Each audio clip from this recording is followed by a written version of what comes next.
오늘은 사실 거의 보강주라 출석이 안 한 게 있나? 출석은 다 한 걸로 알겠는데.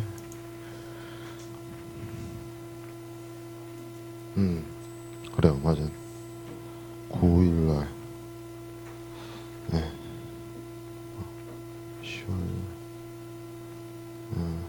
10월. 이게 자동으로 돼 있네. 12월 9일. 네. 됐고. 자, 오늘, 보험 마지막으로 다 나가도록 하겠습니다. 오늘 아마 여기 13주차 강의 자료 다 나갈 거고, 무역 계약 종료가 있는데, 그거는 아마 제가 오늘 내일 영상 찍어서 업로드를 할 건데, 한 2-30분? 2-30분 정도면 끝날 겁니다. 그래서 오늘 하는 것까지 좀 중요하다라고 생각을 하면 될 것 같고, 춥지 않아요? 왜 히터를 안 틀어?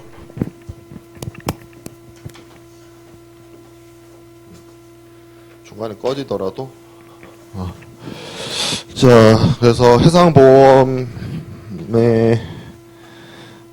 협회 적하약관 살펴볼 텐데, 협회 적하약관은 여기서 말하는 협회는 뭐 다른 협회가 아니고 런던 보험자 협회, 그리고 이제 언더라이팅 협회, 이런 곳을 얘기를 합니다. 주로 이제 ILU 이런 데를 협회라고 하고, 여기 협회가 이제 영어 표현으로 인스티튜트라고 쓰는데, 이 인스티튜트가 ICC 할 때 그 I에 해당이 되는 단어입니다.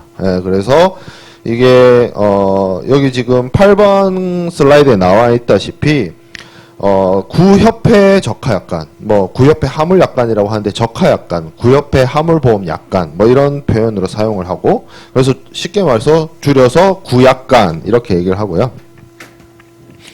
82년도 신협회 적하약관이 있습니다. 요거는 이제 신약관, 신협회 적하약관 이런 표현을 사용을 합니다. 여기 연도가 적혀 있는데, 구협회 적하약관은 63년 이렇게 되어 있는데요. 이 63년은 구협회 적하약관의 마지막 개정 버전을 63년도 버전이라고 하고, 사실은 20세기 초반인 1920년대부터 개별 ICC, AR이나 WA나 FPA가 만들어졌습니다. 그리고 오른쪽에 있는 82년도 신협회 적하약관, 신협회 화물약관은 82년도에 만들어져서 83년도부터 쓰기 시작을 하긴 했는데, 중간에 2009년도에 한번 개정이 이루어졌어요. 자, 그러면 여러분들의 어떤 마인드로 생각을 해보면 63년도 버전 있고 82년도 버전 있고 2009년도 버전이 있으니까 2009년도 버전이 최신 버전이고, 2009년도 버전을 가장 많이 대표적으로 사용을 할 것 같지만 가장 많이 사용하지 않아요. 2009년도 버전을 2009년도 버전보다 82년도 버전을 사용을 하거나, 아니면 63년도 구협회 적하약관과 로이드 SG 팔리시 구협회 보험 증권을 사용하는 경우도 있습니다. 오늘날 이르기까지. 이게 왜 그렇게 되냐면, 영국의 해상보험법이라고 하는 게 이제 영국법을 기본으로 하는데, 한국이나 이런 대륙법계 국가들하고 좀 상황이 좀 다른 게, 법 개정을 한다고 해서 신설 법을 그대로 적용하는 것이 아니라, 오랜 기간 전통적으로 사용했고 전통적으로 보편화되어 있는 관례나 관습들을 대중적으로 사용을 하고 있기 때문에, 그런 부분에 있어서 적용을 받아서 사용을 한다라는 점이죠. 그래서 좀 쓰는 비율을 말하면 ICC, ABC를 좀 더 많이 쓰긴 해요. 요즘에는 거의 한 60%, 70% 되는 것 같고, 그렇다고 해서 ICC, AR이나 WA나 FPA를 안 쓰는 건 아니다. 쓰긴 쓴다. 자, 그래서 구협회 적하약관에는 3개, 신협회 적하약관에는 또 3개 이렇게 있습니다. 하나씩 볼게요, 그러면.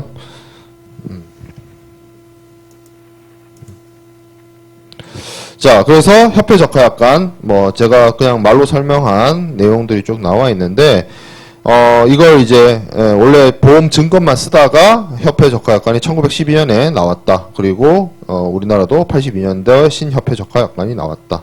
그리고 2009년에 또 개정됐다. 뭐 이런 내용들이 다 있죠. 자, 92년도 구협회 적하약관부터 뭐 내용을 설명을 보면 원래 그 협회 적하약관이라고 하는 게 보험 증권만 사용을 하다가 구협회 적하약관이 등장을 할 때는 이게 좀 보험자의 책임이라든지 보험자의 면책이라든지 이런 것을 좀 구체적으로 명확하게 규정해 둘 필요가 있겠다라는 필요성에 의해서 런던 보험자 협회를 중심으로 해서 만들어졌고요. 그래서 ICC FPA를 처음으로 사용을 했고 ICC FPA, WA, AR 이렇게 세 가지로 나눠져 있습니다. 여기 구성에 보면 나와 있다시피 FPA의 경우에는 뒤에 정식 명칭이 나오나?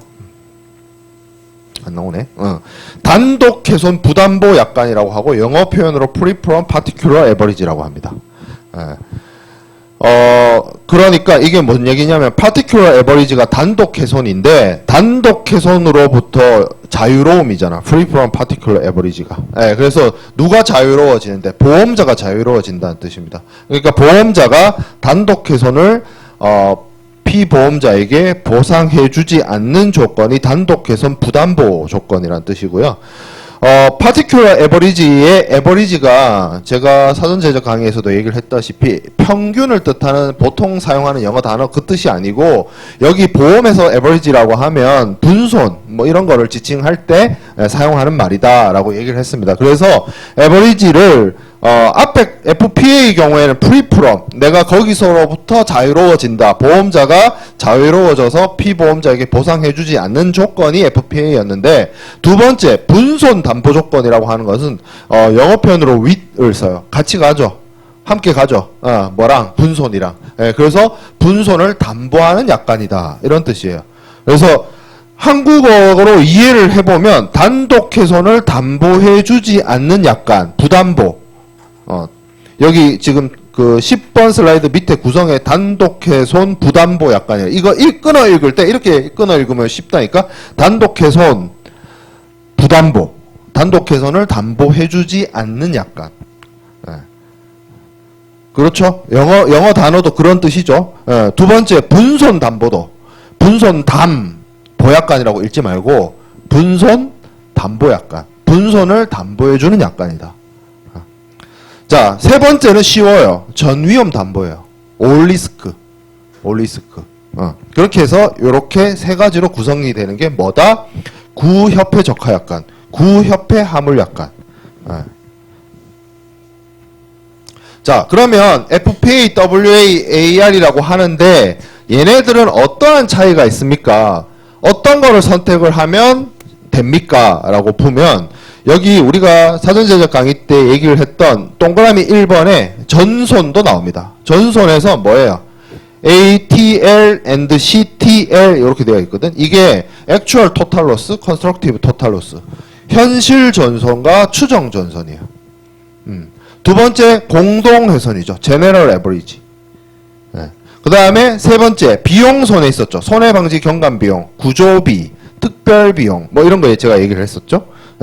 요거 1, 2, 3은 동그라미 1번, 동그라미 2번, 동그라미 3번은 보험을 들 때 AR로 들든 WA로 들든 FPA로 들든 다 보험자가 보상을 해줘요. 근데 4번, 5번, 6번이 문제입니다. 그리고 얘네들은 오른쪽에 제가 특정 분손이라고 해서 갈로 이렇게 묶어놨어요. 그룹핑을 해놨죠. 자, 근데 4번에 뭐라고 되어 있냐면 단독 훼손 땡땡 한 다음에 자초, 침몰, 화재. 자초라고 하는 것은 배가 바다에서 항해를 하다가 딱딱한 어떤 모래 암초나 이런 데 걸려서 움직이지 못하는 그런 상태를 자초라고 하고요. 침몰이라고 하는 건 뭐 굳이 설명하지 않아도 어떤 상황인지 알 것이고, 화재, 배에서 불 나는 거 엄청나게 위험한 상황이죠. 이런 것들이 발생한 경우에 단독 훼손 이렇게 적혀 있고, 5번은 배에 화물을 선적하거나 한적을 하거나 아니면 내리다가, 양화라는 게 내리다는 표현이거든요. 네, 그래서 포장 단위당 뭐 예를 들어서 컨테이너 하나가 화물을 싣고 내리다가 떨어져 가지고 파손이 되는 경우. 그 다음에 6번째 화재, 불난 거, 폭발. 불난거하고 폭발은 같은 거이고 같이 발생할 가능성은 높지만 의미적으로 좀 달라요. 예, 그죠? 단순히 불난 거하고 터지는 거하고는 좀 달라요. 그래서 구분해서 얘기합니다. 예, 그리고 충돌, 접촉, 이런 걸로, 그리고 피난항에서 함을 내리다가 손해, 이런 것들에 대해서 FPA에서 보상을 해준다라고 그룹핑이 되어 있습니다. 근데 이렇게 제가 설명하면 한 가지 의문점을 가져야 되는 게 앞선 페이지에서 뭐라 그랬냐면 FPA가 단독 훼손을 담보해주지 않는 조건이라고 했잖아요. 네, 맞아요. 맞는데 네, 모든 사회과학은 제가 예외가 있어요. 예외가 있다 했죠. 여기 4번, 5번, 6번은 특정 분손이라고 해서 단독 훼손이지만 FPA로 보험을 들어도 보상을 해줘요. 왜? 얘네들은 큰 사건이거든. 불나고 침몰하고 해서 분손이 나도 요거는 분손이지만 FPA를 통해서도 보상을 해주겠다. 자, 그러면 우리가 단독 훼손이라고 하는 부분적 손해 중에 분손 중에 단독 훼손이라고 하는 것이 세상의 모든 단독 훼손을 보상을 받으려면 FPA를 들면 해결이 되느냐? 안 된다. FPA는 원칙적으로 단독 훼손을 안 해주고 대신 예외적으로 4번, 5번, 6번만 보상을 해준다. 그러면 4번, 5번, 6번에 해당되지 않는 단독 훼손은 어떡합니까? 그러면 그 경우에는 WA로 보험을 부보를 해야 돼요. 그리고 그래서 7번에 그렇게 적혀있죠. 4번, 5번, 6번 예의 2예의 단독 훼손을 보상을 받으려면 FPA로는 보상이 안 된다. WA로 보상을 부보를 해야 된다. 자, 그 다음에 해수손. 요것도 FPA를 통해서 보상을 받을 수가 없기 때문에 WA로 부보하고 보상을 받아야 된다. 그리고 9번. 9번. 모든 외부적, 우발적 원인에 의한 손해를 보상을 받을 수 있는 게 ICC-AR이다. WA와 AR의 차이가 그거죠. WA는 1, 2, 3, 4, 5, 6, 7, 8에 적혀있는 그러한 위험으로부터 발생된 그러한 손해로부터 발생된 재산상의 손실을 보상을 해주는 것이고 9번은 모든 외부적 우발적 여기 규정되어 있지 않더라도 그런 것들에 의해서 발생된 손해에 대해서 보상을 받는다. 근데 이렇게만 얘기를 하면 많은 사람들이 착각을 하는 게 뭐냐면 ICC-AR이라고 보험을 들면 모든 위험, 진짜로 모든 위험으로부터 다 보상을 받는다라고 착각할 수 있는데 실제로 보험 실무에서는 어떻게 적용이 되냐면 보험자 면책이라는 게 있어요. 뒤에서 얘기하겠지만 그래서 보험자 면책에 의해서 면책이 되지 않는 상태 내에서 모든 외부적 우발적 위험으로부터 발생된 손해를 보상해주는 메커니즘입니다. 보험자 면책이 해당이 되느냐 안 되느냐가 굉장히 중요합니다. 자, 그러면 구협회 적하약관은 이렇고 신협회 적하약관으로 와 보도록 하겠습니다. 1982년도 약관 그리고 2009년도 개정 약관이 있고요. 원래 이게 이제 기존에 뭐가 문제가 됐냐면 앞서서 사전 제작 강의 때도 살짝 얘기했지만 1779년에 만들어진 로이드 SG 팔릿이라고 하는 구해상보험증권이 있었어요. 이거를 이제 200년을 넘게 사용을 하다 보니까 개정의 필요성이 야기가 되었고 1982년에 그래서 신해상보험증권이란 걸 만듭니다. 그러다 보니까 이 신해상보험증권과 함께 사용하기 위한 협회 적하약관의 필요성이 야기가 되었어요. 그래서 신해상보험증권을 만들 때 함께 사용하고자 기존에 뭐 런던 보험자협회라든지 로이즈라든지 이런 곳에서 힘을 합쳐서 이때 ICC-ABC를 만들어냈습니다.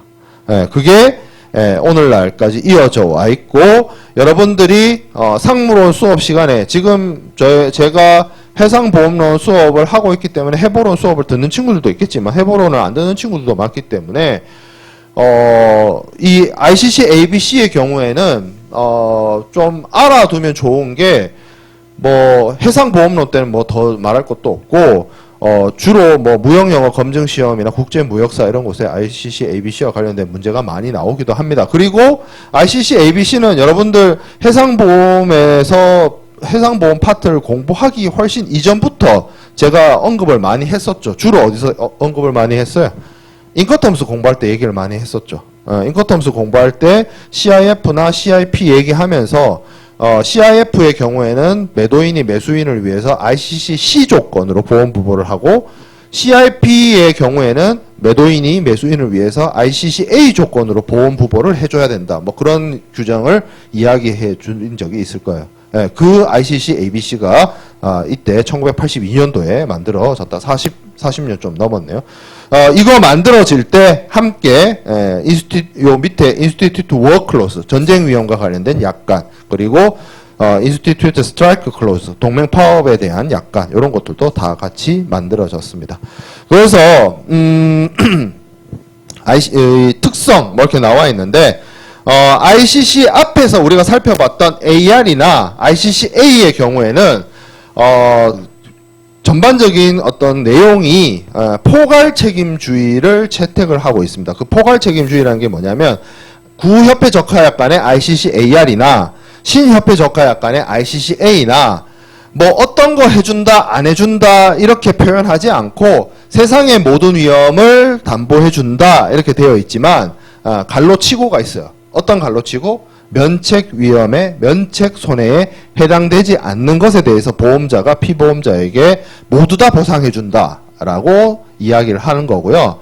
앞서 살펴봤던 구협회 적하약관의 ICCWA나 ICCFPA 그리고 신협회 적하약관의 ICCB나 C는 어떤 식으로 규정이 되어 있냐면 보험자의 책임, 보험자가 물어주는 범위 거기에 대해서 구체적으로 이걸 해준다라는 식으로 열거하고 있습니다. 그거를 열거 책임주의라고 해요. 그 메커니즘이 좀 다릅니다. ICC-A와 AR 요거는 한 묶음으로 묶을 수 있고 ICC-B와 C 그리고 WA와 FPA를 한 묶음으로 묶을 수 있죠. 그러면 제가 이렇게 하면 또 어떤 오해를 하냐면 그러면 ICC-WA와 ICC-B는 비슷한가요? 안 비슷해요. 답부터 얘기해주면 좀 달라요. 어떻게 다른데요? 봅시다. 이렇게 되어 있어요. A, B, C가 이런 식으로 나뉩니다. 요렇게 제가 뭐 여러 가지 표로 설명을 해놨는데 면책 위험. 이걸로 보는 게 나으려나? 요걸로 보는 게 나으려나? 뭐 비슷하긴 한데 자 봅시다. 이거 ICC ABC를 비교하기엔 이게 제일 낫겠네요. 자 13번 슬라이드에 볼게요. 당연히 구조가 C에서 A로 가면 갈수록 보험자의 보장 범위가 넓어지는 구조로 가고 있어요. 그러면 여기서 드는 생각 그러면 세상에서 내가 해상 사업을 할 때 선박을 이용을 해서 화물을 국제 운송을 할 때 보험자로부터 보상을 제대로 받으려면 ICC-A로 들면 되겠네 라고 생각을 할 수 있어요. 그런데 굳이 ICC-B와 C는 왜 만들어졌을까 이렇게 생각해 볼 수 있잖아. 당연히 ICC-A로 보험을 부보를 하면 보험료가 비싸집니다. ICC가 싸요. 그렇죠. 그러니까 여러분들도 뭐 어디 가서 뭐 금융 서비스라든지 아니면 뭐 어떤 서비스를 이용을 할 때 프리미엄 서비스가 있고 뭐 그렇잖아. 일반 서비스가 있고 돈 좀 더 내면 요새 다 그렇잖아. 뭐 OTT 같은 것도 보면 돈 좀 더 내면 뭐 광고 없이 볼 수 있고 뭐 4K 영상으로 볼 수 있고 뭐 그러듯이 이 해상보험도 그래요. 철저한 자본주의죠. ICC-B는 보험료가 싸고 ICC-A는 보험료가 비싸요. 그러니까 그 선택을 하는 거예요. 보험 드는 사람이. 자, 그러면 ICC는 뭐뭐만 되는데요. 제한적으로 되는데 뭐뭐만 되느냐라고 하면 하재하고 폭발입니다.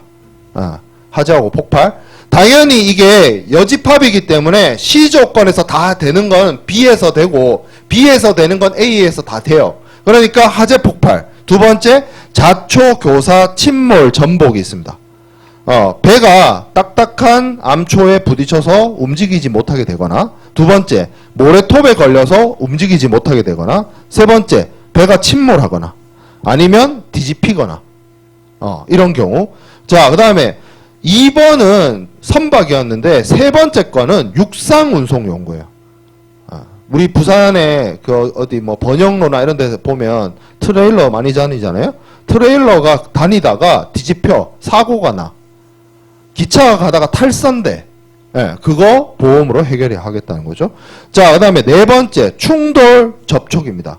충돌 접촉은 선박도 해당이 되고 앞서 제가 얘기했던 트레일러나 컨테이너도 해당이 돼요. 다섯 번째 조난항. 그러니까 배가 어느 출발해서 목적항을 가는데 중간에 태풍이나 이런 걸 만나서 중간에 피난을 갔어요. 거기서 하물을 내리다가 손해가 발생했어요. 예, 그거 보상을 해준다. 자, 공동훼손 희생. 제가 공동훼손에 대해서 설명을 했죠. 모두의 안전을 위해서 배의 무게를 줄이기 위해서 하물 버린 거. 예, 그런 거. 그 다음에 7번 투하, 하물을 바다에 버린 거. 여기까지가 ICC로 했을 때 보상을 받을 수 있는 범위에 해당이 됩니다. 그러니까 앞서 우리가 인커텀스 여러분들 공부할 때 CIF 조건에서 매도인이 매수인을 위해서 ICC 조건으로 보험 부보로 하라고 했을 때 그 보장 범위가 여기 지금 나와 있는 13번 슬라이드에 나와 있는 C 조건에 해당이 됩니다. 자, 그러면 B 조건으로 8번부터는 ICC로 보험을 들었을 때는 보험자로부터 보상을 못 받는 것이고 B 조건으로 들면 8번부터 11번까지는 보상을 받을 수 있는 거예요. 8번부터 볼게요. 지진, 하산 분화, 낙뢰. 이게 다 한자어라서 여러분들 좀 어려우면 영어로 적어놨어요. 최근에 어젠가?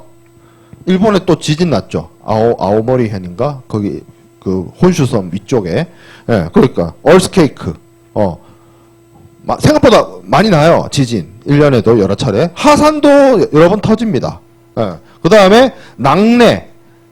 벼락 떨어지는 거, 벼락. 벼락 떨어지는 게 뭔 큰 일인가요? 이게 여러분들 여기 육지에서 거의 다 그렇죠. 육지에서 생활하죠. 건물 안에 있거나 아파트 안에 있거나 빌딩 안에 있는 사람들은 아무리 날씨가 안 좋고 벼락이 치고 낙뢰가 떨어지고 폭풍화 해도 이게 벼락이 왜 위험한지 잘 몰라요. 왜? 나를 보호하는 건물 밑에 있으니까. 근데 바다라고 하는 곳은 배가 이제 항해를 하는데 그 배 주변에 아무것도 없어요. 뭘 보호해 줄 수 있는 시설이 있는 것도 아니고 산이 있는 것도 아니고 당연히 뭐 건물이 있는 것도 아니에요. 그냥 하늘에서 벼락 떨어지면 배로 바로 떨어집니다. 물론 배도 요즘 나오는 배들도 이제 그 낙뢰를 피하기 위한 시설이나 이런 것들이 다 돼 있지만 정기적으로 쇼크가 나갈 수도 있기 때문에 그 대비책들은 다 되어 있긴 한데 쉽게 말해서 내가 육지에서 생활하는 것보다 망망대해 바다 위에 있을 때 벼락 맞을 확률이 높아요. 큰 미미한 차이는 없겠지만 어쨌든 그런 경우에 발생되는 하물의 손실에 대해서 보상을 해준다. 9번 갑판상 유실. 여기 워싱 오버보드 되어 있는데 이 오버보드는 그 갑판을 뜻해요. 배의 갑판, 보드. 거기에 하물이 실려 있다가 바닷물이 이렇게 확 쓸어가지고 쓸려 내려가서 바다로 하물이 빠지는 거를 얘기를 해요. 아니 그 정도로 파도가 많이 칩니까? 네, 파도 많이 쳐요. 진짜로. 우리 저기 뭐 가덕도 앞바다에 있는 부산 신항에 있는 뭐 18,000 TU급, 24,000 TU급 선박들도 휘청휘청 거릴 정도로 태풍이 불거나 하면 엄청 큰 파도가 칩니다. 파도 높이가 뭐 4m, 5m 이런 파도가 쳐요. 파도 높이가 4m, 5m. 40cm 아니고 4m. 사람 키 뭐 한 3배, 4배 되는 파도가 칩니다. 태평양 저 먼 바다 가가지고 태풍 잘못 만나면. 그런 상황 속에서 하물이 갑판상에서 실려 내려갈 수 있고 그런 걸로 인해서 발생된 하물의 멸시 손상에 대해서 보험자가 보상을 하겠다는 거고. 10번 여기서 선박 나와 있죠. 부선은 조그만 하물을 옮기기 위한 배를 의미하고 운송용구는 컨테이너나 트레일러를 말합니다. 거기에 뭐가 들어가냐면 바닷물, 해수, 호수물, 호수.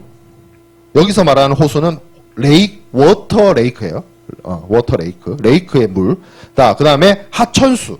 여기 그래서 영어로 보면 오른쪽에 entry of sea, lake or river water 이렇게 돼 있잖아. 이게 뭔 말이야? 바닷물이나 강물이나 호수물이 어디에 들어간다고? 선박이나 컨테이너나 그런 데 들어가서 그렇게 들어가면 좋나? 안 좋죠. 어떻게 돼? 젖잖아. 하물이 물을 만나면 안 되는 애들이 있단 말이야. 하물 중에는. 그렇죠? 그러면 문제가 되겠죠. 자, 11번. 선적이나 하역 작업 중에 배에 하물을 싣고 내리던 도중에 떨어져 가지고 깨지는 거.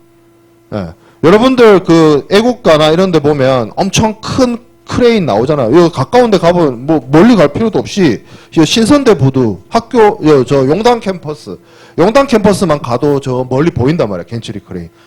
이렇게 컨테이너를 이렇게 들어 올려서 이렇게 하늘에서 옮기잖아요. 그거 잘못하다가 떨어뜨렸어. 그러면 박살 나겠죠. 그런 경우에 화물의 손해에 대해서 보험자가 보상을 해준다. 거기까지가 ICC B 조건입니다. ICC B 조건과 C 조건은 지금 13번 슬라이드에 나와 있는 것처럼 입을 수 있는 손해에 대해서 규정을 하고 있고 이로 인해서 이런 위험들로 인해서 발생된 화물의 멸실 손상에 대해서 보험자가 보상을 해주도록 하고 있습니다. A 조건은 ICC AR처럼 포괄 책임주의를 채택을 하고 있기 때문에 여기 쭉 나열되어 있는 애들 말고도 면책 위험에 해당이 되지 않는 나머지 손해들에 대해서 보상을 해주도록 하고 있어요. 자, 그래서 이게 82년도 약간의 내용이었는데 82년도 이후에 이것도 한 3, 40년 쓰다 보니까 어떤 문제가 생겼냐면 인터넷이 발달을 합니다. 인터넷이 발달하고 통신수단이 발달하고 그로 인해서 여러가지 물류 환경이 변했고 82년도와 2009년도를 나누는 가장 큰 차이점은 화물이나 컨테이너의 트래킹이 되기 시작했다는 거예요. 그게 무슨 얘기냐면 예전에는 컨테이너가 부산항을 출발을 해서 LA에 도착하면 그 컨테이너가 LA에 도착한다는 것은 그 배에서 오는 라디오 주파수, 통신 주파수 외에는 방법이 없었어요. 근데 오늘날에는 선박에도 당연히 위성통신 장치나 GPS나 이런 것들이 설치가 되어 있어서 배가 도대체 정확히 어디쯤에 위치하고 있는지를 다 추적할 수 있고 더 나아가서 요즘에는 컨테이너에다가도 RFID 칩 같은 걸 심어서 컨테이너의 위치나 컨테이너의 상태나 이런 것들을 실시간으로 다 추적할 수 있습니다. 그런 시대가 됐어요. 그런 환경도 반영이 되었고 그리고 여기 지금 14번 슬라이드의 네 번째 줄에 국제 테러 이런 것들이 있다라고 했는데 이 테러하고의 전쟁 여러분들 아마 여러분들 태어나기 전 뭐 그 어디쯤이지 싶은데 2001년도에 9.11 테러 그런 게 있었잖아요. 그래서 그 이후에 국제 운송이나 국제 무역의 여러 가지 간행이나 규정들에 있어서 이런 테러 행위와 관련된 부분들이 내용적으로 규정이 되었고 해상보험에서도 그런 내용들이 들어갔습니다. 그래서 82년부터 사용되던 ICC ABC를 2009년부터 이제 개정을 해서 사용을 하게 되었는데 이 ICC AR이나 WA나 FPA처럼 이게 ICC ABC로 바뀔 때는 진짜 뭐라고 해야 될까? 대격변이었어요. 완전히 새로운 판을 짜는 거였어요. 거의 차이점이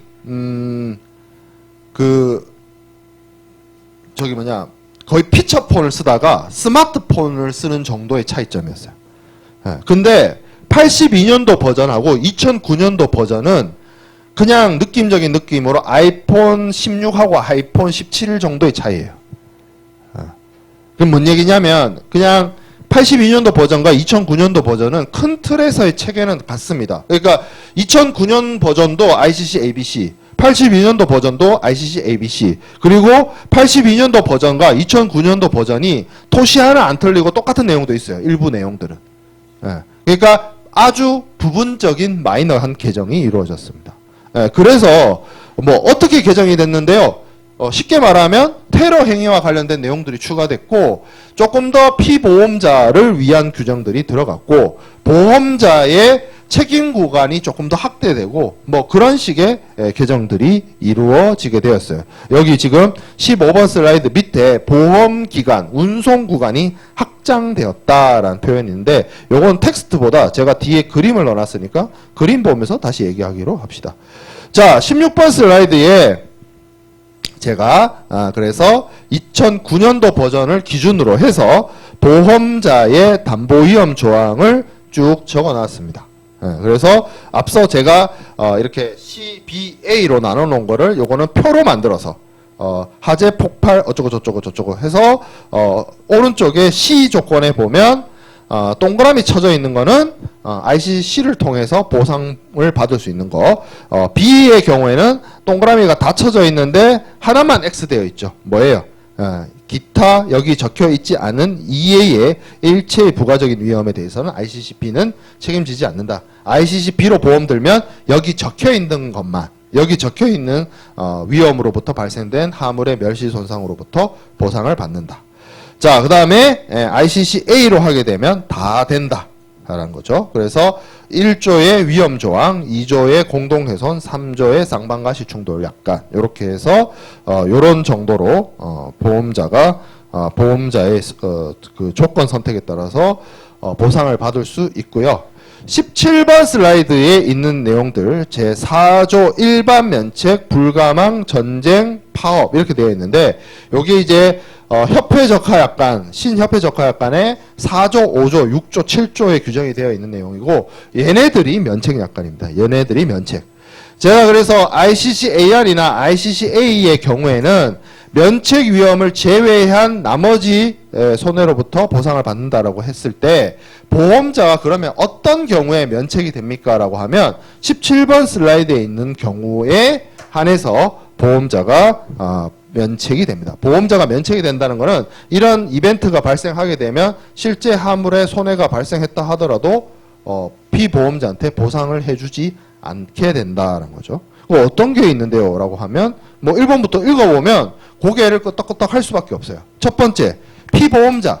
보험자 말고 피보험자. 그러니까 보험에 든 사람, 보험료 내고 보험 든 사람이 불법을 저질렀어. 고의로. 뭐 어떻게 뭐 보험 사기 같은 거 쳤어. 쉽게 말하면 속였어. 그러면 보험자가 물어주면 안 되겠죠. 그래서 보험자 면책. 자, 두 번째, 통상의 누손. 누손이라는 게 뭔 말이냐면 샌다는 뜻이에요. 중량손, 용적손, 자연소모. 조금씩 이동 중에 자연소모돼. 조금씩 운송 도중에 부피가 줄어들어. 그런 것까지 보험자가 책임져 줄 수는 없겠지. 그래서 이런 것들은 다 보험자 면책에 해당이 되고요. 3번, 포장의 불완전. 포장은 누가 하는 거야? 운송인이 하거나 아니면 하주가 하는 거죠. 보험회사가 하는 거 아니잖아.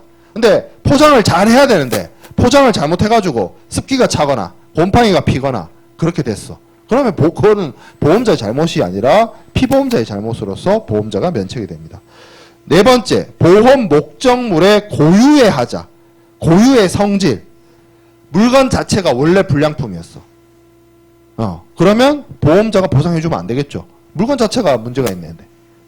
이것 또한 보험자 면책입니다. 다섯 번째, 지연.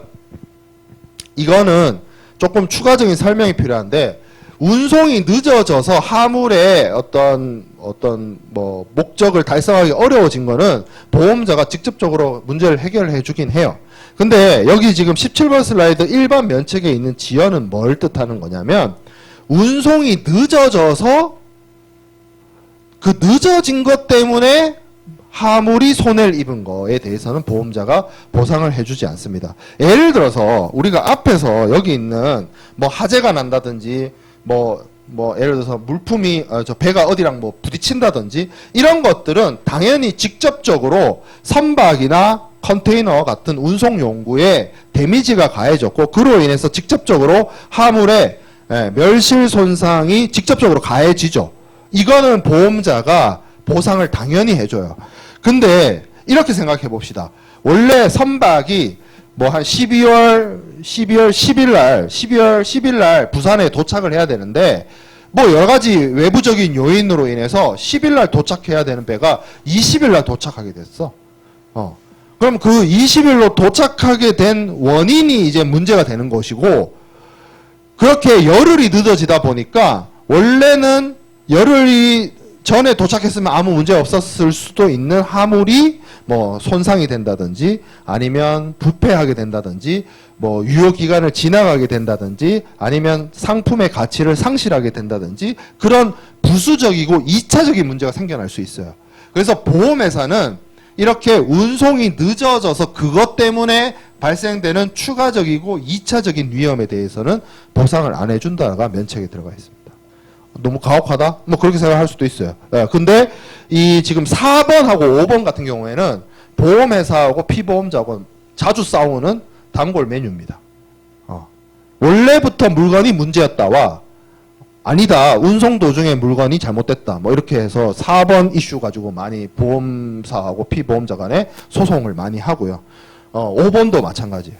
자, 그 다음에 6번 선주 등의 지급 불능 채무 불이행인데, 여기서는 하주의 지급 불이행이 아니고 뭐예요? 선주죠. 선주가 누구예요? 배 갖고 있는 사람이죠. 배 갖고 있는 사람이 누구예요? 운송인이죠. 지금 보험은 누구하고 누가 체결해요? 보험회사하고 수출자, 수입자인 하주가 체결하죠. 그래서 이 수출자, 수입자들이 국제운송을 의뢰해서 국제운송을 하는 거잖아. 근데 그 운송인이 망했어. 부도가 났어. 예. 그 어떻게? 예. 그럼 부도 난 사람 붙잡고 뭐 물건 늘어지고 해야 될 거 아니에요, 하주가. 예. 보험회사는 거기에 대해서 책임져 주지 않습니다. 예. 자, 그 다음에 7번 핵무기. 핵무기가 왜 보험자 면책입니까? 핵무기는 인류 역사상 딱 2번밖에 안 쓰였는데, 핵무기가 쓰이면 화물도 당연히 없어질 것이고 배도 없어질 것이고 뭐도 없어지겠어요? 보험회사도 없어집니다. 나만 하겠어요? 예. 그냥 이거는 어떻게 보면 선언적 규정이에요. 뭐 화물이 핵폭발에 의해서 피해를 입으면 보험자 면책, 보험자 안 물어줄게. 뭐 그런 거예요. 일어나지도 않을 일이지만 혹시라도 지구가 멸망하면 지구가 멸망하면 보험회사도 같이 없어질 거기 때문에 보험회사 그때 찾지 마라. 어차피 지구 멸망했다. 뭐 이런 내용 정도로 이해하면 될 것 같습니다. 자, 8번 보면 ICCA는 동그라미 쳐져 있잖아. 뭔 얘기예요? ICCA로 들면 보상해 준다는 거야. 여기 17번 슬라이드에 8번만. 그럼 8번의 내용이 뭔데? 제3자의 불법 행위에 의한 고의적 손상 파괴. 불법 행위에 의한 고의적 손상 파괴 1번에도 있는데요. 1번하고 8번하고 뭐가 달라? 1번은 피보험자 자기가 자해한 거 있죠. 그거는 보험자가 보상 안 해줘. 근데 8번은 뭔 얘기냐면 다른 사람이 일부러 해코지하는 거 있죠. 물건 빼가고 훔쳐가고 한 거. 그거를 ICC B나 C는 보상을 안 해주는데 ICC A로 보험 부보를 하면 보험자가 보상해 줍니다. 그 차이가 있어요. 자, 그 다음에 5조, 6조, 7조가 있는데 이거는 뭐냐면 선박이나 컨테이너가 적합해야 된다. 항해를 견딜 수 있어야 된다. 근데 예를 들어서 배가 바다를 견디질 못해. 컨테이너가 녹이 쓸어가지고 화물을 제대로 보관하지를 못해. 그런 데다가 운송을 했어. 그 보험자가 그거 가만히 있으면 안 되겠죠. 안 보상해준다. 보상해주지 않는다. 면책된다.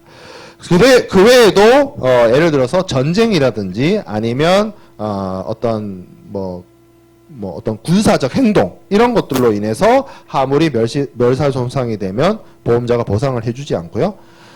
동맹 파업이나 폭동, 소요 사태, 테러 행위 여기 보면 지금 제7조 파업 밑에 세 번째 보면 폭력주의자의 위험 이렇게 돼 있는데 이게 뭐냐면 정치적, 종교적, 사상적 이유로 행동하는 사람에 의해서 화물에 멸실 손상된 경우 뭐 그런 걸 얘기를 하거든요. 그 테러 행위 말하는 거예요. 테러 행위에 의해서 화물이 멸실 손상이 되었다. 보험자 면책이 된다. 그런 것까지 보험자가 보상해주지 않는다라고 규정이 되어 있습니다. 자, 그리고 여기 요거 아주 중요한 거. 자, 보험 기간 이렇게 되어 있어요. 사람들이 18번 슬라이드를 제가 설명을 하면 기간이라고 되어 있으니까 보통 우리가 기간이라고 하면 시간을 생각을 하잖아. 언제부터 언제까지. 예. 근데 여기서 말하는 기간은 언제부터 언제까지는 맞는데 그게 시간적 개념은 아니에요. 어떤 개념이냐면 보험자가 어디서부터 책임을 져서 어디까지 책임을 지냐를 얘기를 하는 게 여기서 말하는 보험 기간입니다. 그래서 duration of insurance 이렇게 얘기를 해요. 그러니까 기간, 여기서 말하는 어떤 그 시퀀스적인 타임에 의한 그 시간의 개념이 아니라 보험자가 어디서부터 책임져서 어디까지 책임지느냐. 당연히 이 기간 내에서 발생된 하물의 멸신 손상에 대해서 보험자가 책임을 지는 거고, 이거를 지나가게 되면 사고가 나더라도 당연히 보험자가 책임지지 않습니다. 요 구간 안에서 보험자의 책임이 시작되고 끝난다라고 얘기를 하는 거죠. 그래서 18번 슬라이드 왼쪽에 보면 시기, 시작점, 종기, 오른쪽에 종기 있어요. 이거는 끝나는 지점. 그래서 이게 시간적 개념이 아닌 거예요. 말은 보험 기간이라고 하는데 기간이란 말에 속을 필요 없어. 그냥 보험자의 책임 구간이다 이렇게 생각하면 됩니다. 자, 그러면 언제 시작을 하느냐로 생각을 해보면 이렇게 얘기를 해요. 창고 또는 보관 장소에서 운송의 개시를 위해서 운송 차량 또는 그 밖의 운송 용구에 즉시 적재할 목적으로 최초로 이동된 때. 이게 함정이 한 3개 정도 있어.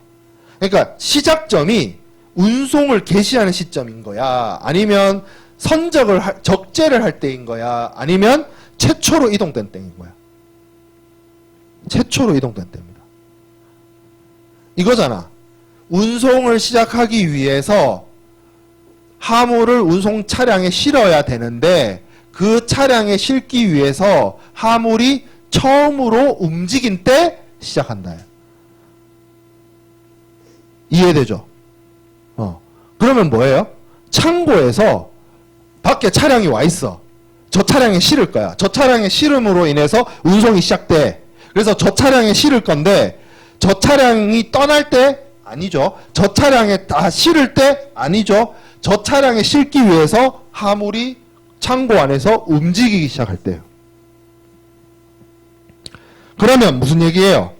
움직이기 시작한 때니까 움직이고 나서부터 보험자가 책임이 시작된다는 거잖아. 창고 안에서 움직이다가 사고 나면 보험자 책임이라는 얘기죠. 차에 다 실기도 전에 창고에서 움직이기 시작할 때 그때 스타트를 한다는 거죠. 자, 그 다음에 그렇게 시작을 해서 통상의 운송 과정이 있는 동안 지속됩니다. 뭐가? 보험자의 책임이. 보험자의 책임 구간이 계속 가요. 계속 가다가 종기가 이제 끝나는 지점이 와 있는데 끝나는 지점이 4개예요. 4개. 4개. 이게 4개가 다 4개여야 이게 다 끝나는 것이냐가 아니라 이 4가지 중에 가장 먼저 발생한 이벤트가 생겨나면 이 4개 중에 하나라도 일어나게 되면 그때 보험자의 책임이 끝납니다. 이 4개 중에 뭐가 하나라도 생기면 쉽게 말해서 그때 보험자의 책임이 끝난다라는 거죠. 자, 첫 번째 볼게요. 목적지의 최종 창고 또는 보관 장소에서 운송 차량 또는 그 밖의 운송 용구로부터 양육을 완료한 때입니다. 여기도 함정이 있죠. 최종 창고 도착했을 때? 아니죠. 운송 차량에서부터 내릴 때? 아니죠. 뭐예요? 완전히 다 내렸을 때를 의미해요. 양육을 완료했을 때. 그때 끝난다는 거죠. 이게 가장 일반적인 케이스입니다. 1번. 요게 1번이라고 할게요. 2번. 통상의 운송 과정 이해. 통상의 운송 과정이 뭘 의미하냐면 앞에 1번. 이걸 말해요. 그러니까 1번 경우 빼고 화물을 보관을 시키려고 하거나 할당 분배. 이 할당 분배라는 건 뭐냐면 여러분들 국제운송 파트에서 공부할 때 LCL 컨테이너에 컨테이너 하나에 화물 주인이 여러 명 있으면 나눠줘야 된다 했잖아. 그거 말하는 거예요. 그거. 그래서 그거를 하기 위해서 선택하는 그 밖의 창고 또는 보관 장소. 요 창고 또는 보관 장소가 뭘 의미하냐면 CFS, 컨테이너 프라이스 스테이션을 의미합니다. 거기서 화물 나눠주려고 운송 차량이나 운송 용구로부터 내리는 것을 완료한 때입니다. 그러니까 1번은 FCL 화물인 거고 2번은 LCL 화물인 거예요. CYCFS 배웠죠? FCL 화물, LCL 화물. 이해돼요. 자, 세 번째로 가봅시다. 통상의 운송 과정 이해에 보관을 위해서 운송 차량 또는 운송 용구 또는 컨테이너 사용을 선택한 때. 쉽게 말하면 뭐예요? 컨테이너를 보관 용도로 사용하기 위해서 선택을 했다는 거예요. 1번이나 2번처럼 화물을 수화인에게 주기 위해서 내린 게 아니고 뭐예요? 화물을 컨테이너에 넣어놓고 컨테이너에 들어가 있는 상태로 보관. 왜? 컨테이너는 그거 자체로 창고 기능을 하잖아. 그래서 목적지에 도착을 해가지고 이걸 화물을 나눠주는 게 아니라 화물을 넣어놓고 좀 잠시 보관. 그러면 그때 그러한 선택을 했을 때 보험자의 책임이 끝납니다. 네 번째 있어요. 네 번째. 양육항의 본선 양육 후. 그러니까 여기가 부산항이라 치면 부산항에 화물을 내렸어. 그리고 나서 60일이 경과할 때까지 보험자의 책임이에요. 이게 뭔 얘기냐면 1번, 2번, 3번이 60일 이내에 발생하게 되면 그때 보험자의 책임이 끝나고 1번, 2번, 3번이 양육항에서 화물을 내리고 나서도 2달, 60일이 지날 때까지 일어나지 않았어. 그러면 그냥 60일이 경과하는 시점에서 보험자의 책임 구간이 끝나요. 그때까지 보험자가 책임져 주는 거예요. 해상보험에서. 그 이후부터는 알아서. 그러니까 1번, 2번, 3번은 이벤트죠. 4번은 시간이에요. 그래서 60일 이내에 1번, 2번, 3번 상황이 발생하면 그때 보험자의 책임이 끝나는 것이고 1번, 2번, 3번 상황이 발생하지 않으면 시간적으로 화물이 양육되고 나서 60일이 지날 때까지 보험자가 책임을 집니다. 그때까지 발생된 요 기간 동안 발생된 화물의 멸실 손상에 대해서 보험자가 책임을 지는 거고 요 밑에 전쟁 위험의 보험 기간이라고 되어 있어요. 이게 뭔 얘기냐면 우리가 앞에서 전쟁 위험하고 동맹 파워 위험을 얘기를 했었죠. 이게 뭐 예를 들어서 적대적인 세력이나 적국으로부터 화물이 공격을 받으면 기본적으로 보험자가 면책이 되는데 이 부분도 예외적으로 보험자에게 전쟁 위험이나 동맹 파워 위험 같은 것에 대해서 보험자에게 돈을 추가적으로 더 내면 보상을 받을 수 있는 특약을 들 수 있습니다. 그게 이제 Institute War Clause, Institute Strike Clause라고 하는데 이 전쟁 위험의 보험 기간은 일반적인 해상 화물 보험의 보험 기간보다 좀 짧게 설정이 되어 있어요. 어떻게 되어 있냐면 화물을 본선에 적재한 때로부터 양육할 때까지. 그러니까 앞에 뭐 창고가 어쩌고 저쩌고 뭐 보관 장소가 어쩌고 저쩌고 그거 없어. 오로지 전쟁 위험은 배에 있는 동안에만 책임을 져준다가 되어 있습니다. 요게 좀 다른 지점이에요. 요거 좀 다른 지점. 자, 그리고 82년도 약관이 있고 2009년도 개정 약관이 있다라고 제가 설명을 했는데 요것도 좀 차이점이 있어요. 그러니까 82년도 약관에서는 말 그대로 창고를 떠날 때 보험자의 책임이 시작된다고 규정이 되어 있는데 2009년도 버전부터 제가 아까 설명을 드렸던 것처럼 창고 내에서 운송을 위해서 최초로 움직인 때 이런 표현이 들어갔습니다. 그러니까 보험을 들 때 82년도 버전으로 들어버리면 창고 안에서 사고 난 것에 대해서 보험자가 책임이 없고 2009년도 버전으로 들면 창고 안에서 사고가 났을 때 보험자로부터 보상을 받을 수 있습니다. 그러니까 피보험자 입장에서는 2009년도 버전을 선택하는 게 낫죠. 도움이 되죠. 자, 20번 슬라이드는 제가 말로 설명한 거를 다시 그림으로 장소적 종료 사유가 1, 2, 3번이고 시간적 종료 사유가 4번이다. 그렇죠. 자, 그러면 그 다음에 볼 거는 항공보험 보도록 하겠습니다. 해상보험은 다 봤어요. 항공화물보험 이렇게 되어 있는데 항공화물도 해상보험회사 찾아가서 보험 듭니다. 그리고 항공화물도 협회 적하 약관이 있어요. 그거를 Institute Air 이렇게 돼요. ICC Air라고 되어 있습니다. 요거 ICC Air 항공화물 보험 이렇게 되어 있어요. 항공화물은 뭐 B나 C 없나요? 없습니다. 항공화물은 ICC Air만 있어요. 해상 화물은 지금 이렇게 A, B, C 이렇게 나눠져 있지만 항공 화물은 에어만 있어. 그러면 에어의 내용은요, 뭐랑 똑같냐면 ICCA랑 똑같습니다. ICCA에서 뭐 해상이 어쩌고 뭐 저쩌고 뭐 이런 거를 지우고 선박으로 적혀 있는 거를 비행기로 바꾸고 하면 거의 ICC 에어의 내용과 대동소이해요. 왜? 항공화물은 항공화물은 사고가 잘 안 나기도 하고 나면 일단 대형 사고예요.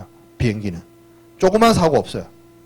비행기가 하늘에서 추락했는데 부분적 손해, 분손 이런 거 없어요. 비행기는 사고 나면 그냥 전손이에요. 그러니까 제가 설명을 할 때 해상보험은 뭐 부분적 손해, 비용 손해, 뭐 전손, 그러니까 나 분손이니까 전손으로 좀 바꿔줘도 있었잖아. 추정 전손이라고. 비행기는 그런 거 없어.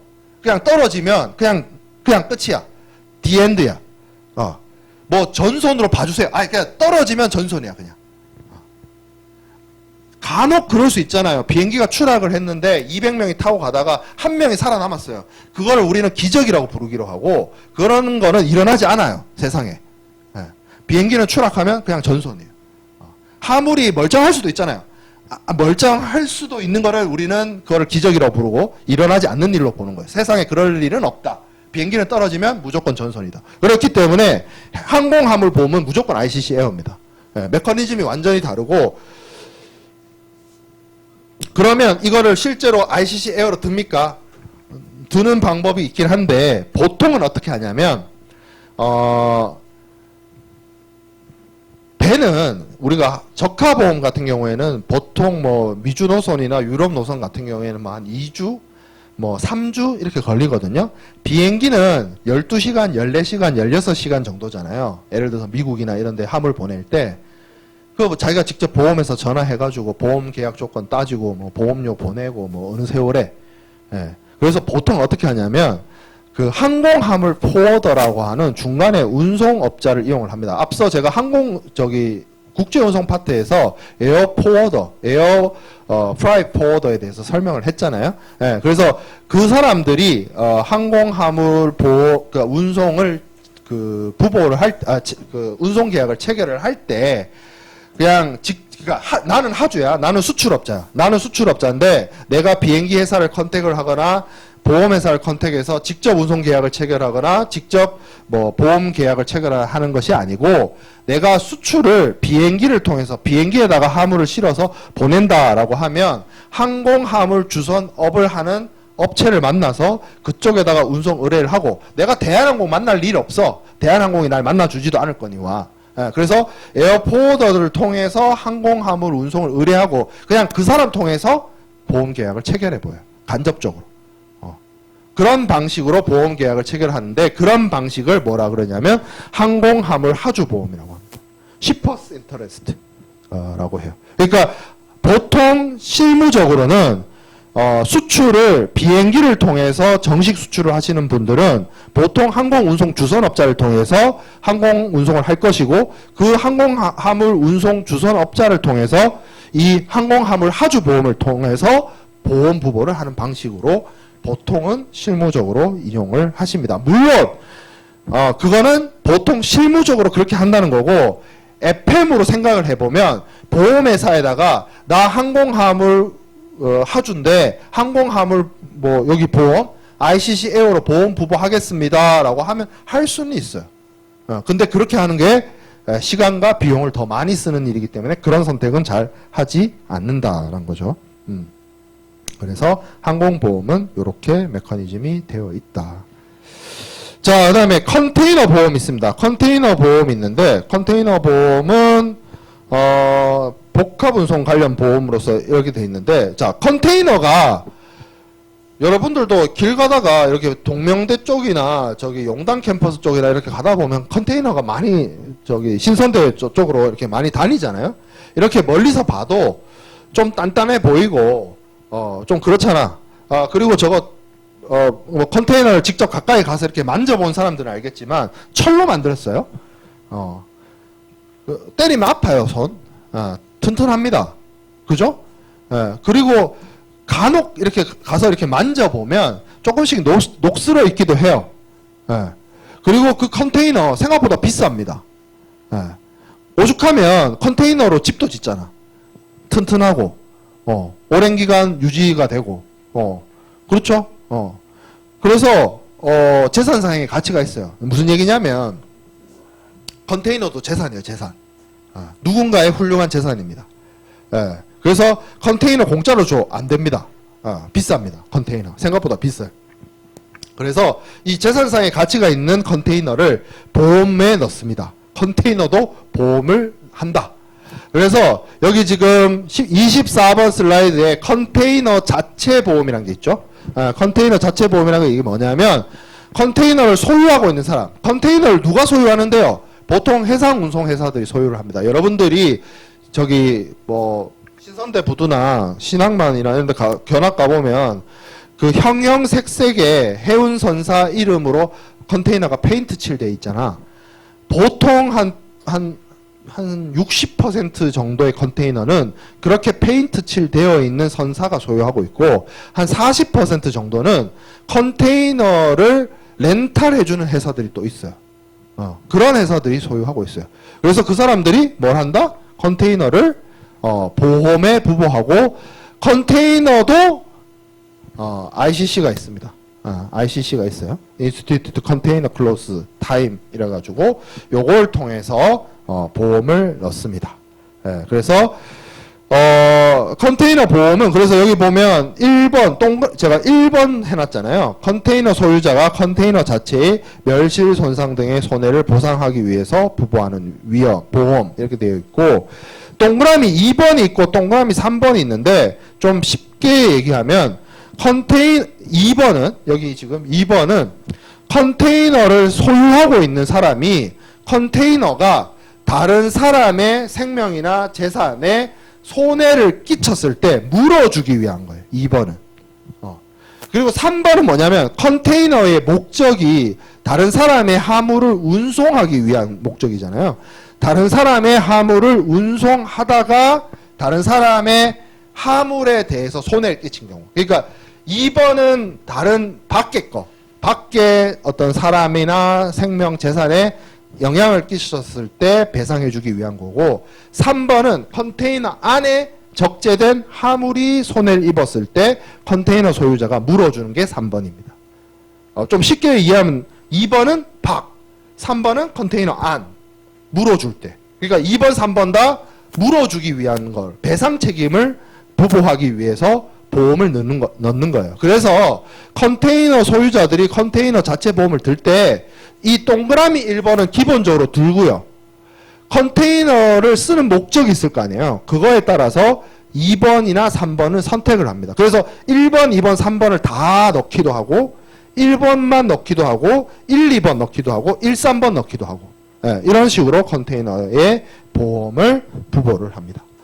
그래서 비행기에 실는 화물도 보험을 넣어야 되고 컨테이너도 보험을 넣어야 되는 거죠. 그리고 선박도 보험을 넣어요. 선박도 보험을 넣습니다.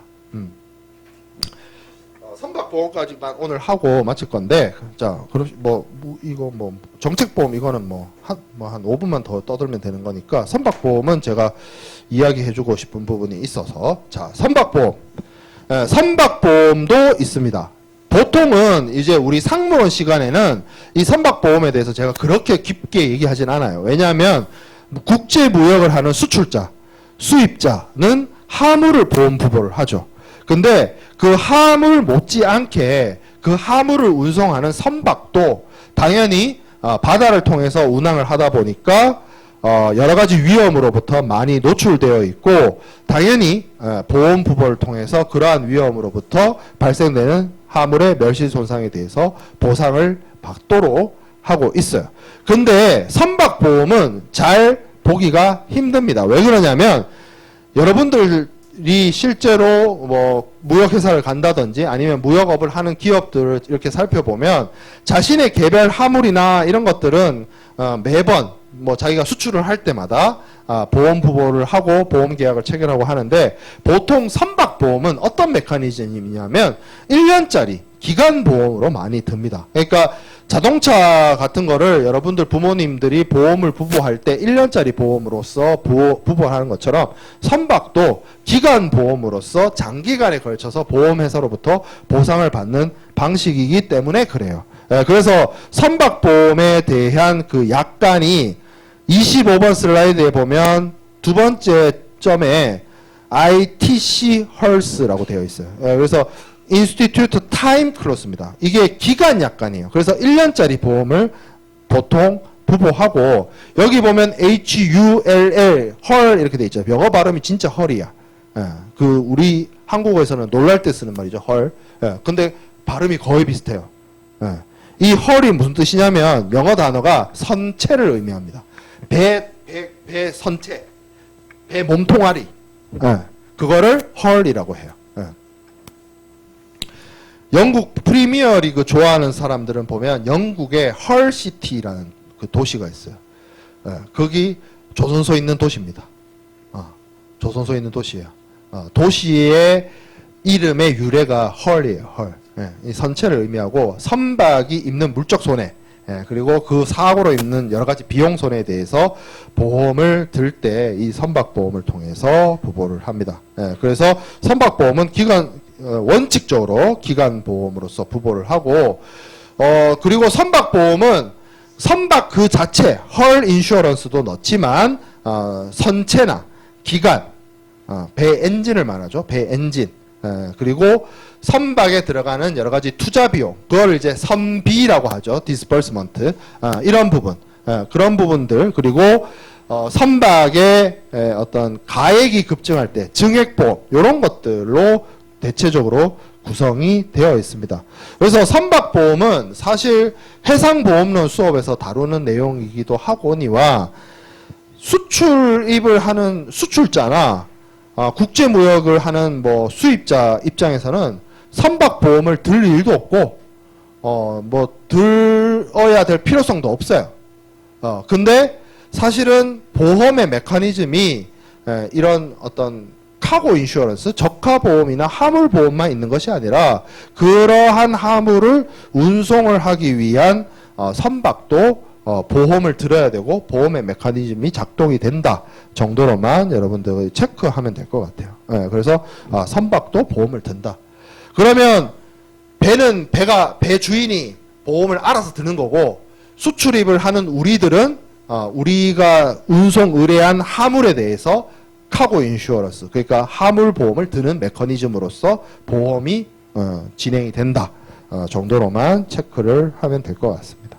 이런 게 이제 선박보험이다라는 얘기를 해주고 싶었던 것이고, 27번 슬라이드에 있는 내용은 뭐냐면, 그러면 이제 배를 움직이는 사람들이 배에 대해서 보험을 드는데, 배주인이라는 사람들이 보통 선사하고 선주잖아요. 이 사람들은 사실 예를 들어서 생각을 해보면, 전 세계에서 가장 큰 컨테이너 선사가 MSC, 머스크 이런 선사잖아요.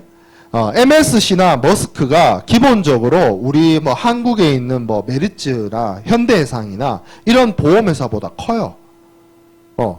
그러면 무슨 생각이 드냐면 보험회사보다 내가 더 규모가 큰 거야. 몇몇 선사들은 그래요. 자, 그러면 굳이 보험을 뭐 해야 되나? 뭐 이런 생각도 들 수가 있고, 그래서 이게 뭐가 있냐면, P&I라고 하는 건 뭐냐면, 선사들이 자기들끼리 협동조합 같은 걸 만들어요. 그래서 자기들이 알아서 자기들끼리 비용 각출해가지고, 일종의 계모임을 하는 거지. 그러니까 뭐 머스크나 MSC나 이런 선사들이 자기들끼리 모여가지고 자기들 사이에서 발생된 어떤 사고나 손실이나 이런 것들이 이루어지게 되면 그것을 자기들이 모은 돈으로 십시일반해서 이렇게 해결하고자 하는 그러한 제도가 P&I 보험입니다. 그래서 이거를 한국어로는 뭐라 얘기하냐면 선주 배상 책임 상호 조합이에요. 나와 있죠. 선박의 운항과 관련해서 발생한 사고에 대해서 선주들끼리 상호간에 서로 도와주고 담보해주는 그러한 보험을 선주 배상 책임 상호 조합이다. 이거를 그래서 한국에도 있어요. 한국에도 한국선주협회 뭐 이런 데가 있습니다. 예, 그런 식으로 배들 이게 제가 이런 게 있다 저런 게 있다 정도로만 설명을 하고 있는데 말 나온 김에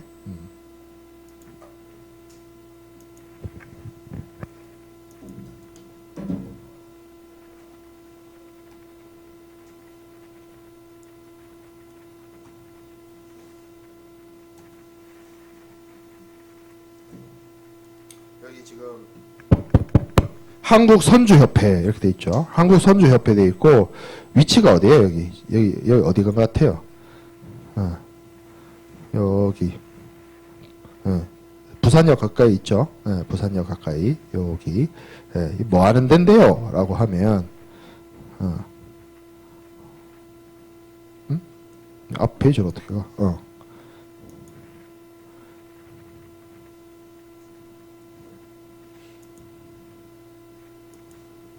이거 아닌데.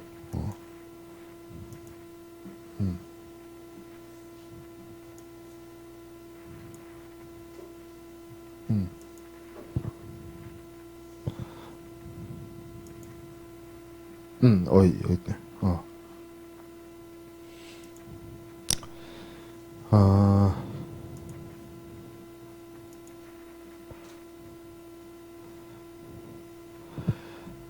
이런 지금 한국 내에서 선박을 운영하는 여러 중견기업, 대기업들이 있고 이런 기업들이 서로 다 모여서 자기들끼리 협회를 구성하고 있고 자기들끼리 발생된 손해에 대해서 일종의 계모임처럼 자기들끼리 서로 상호 출자를 해서 도와주는 그런 메커니즘을 운영을 하고 있는 게 한국해운협회, 뭐 한국선주협회 뭐 그런 것들이에요. 그래서 사실 보면 이런 기업들이 대체적으로 부산에 본사를 위치하고 있는 경우가 많이 있습니다.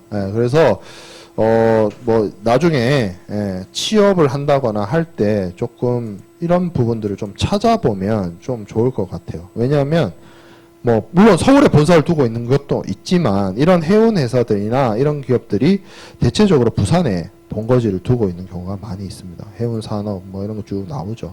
그래서 해운이나 이제 23일 날 12월 23일 날 부산에 해양수산부가 이전을 완전히 하게 될 거고 뭐 해양수산 정책이라든지 해양수산에 대한 여러 가지 뭐 일자리라든지 이런 것들의 기회가 좀 더 앞으로 부산 지역에 좀 더 긍정적인 변화가 좀 있지 않을까 기대를 하고 있기 때문에 관심 있는 친구들 이게 굳이 뭐 내가 여러분도 어차피 3, 4학년 수업 들으면서 뭐 국제 물류론이나 뭐 국제해 운송론 이런 걸 수업을 들을 때도 다시 얘기를 하겠지만 교수님들이 이런 부분에 대해서 좀 관심을 가지는 것도 좋을 것 같다라는 차원에서 마지막으로 얘기를 하고 오늘 마치도록 하겠습니다. 자, 일단 수업 여기서 요거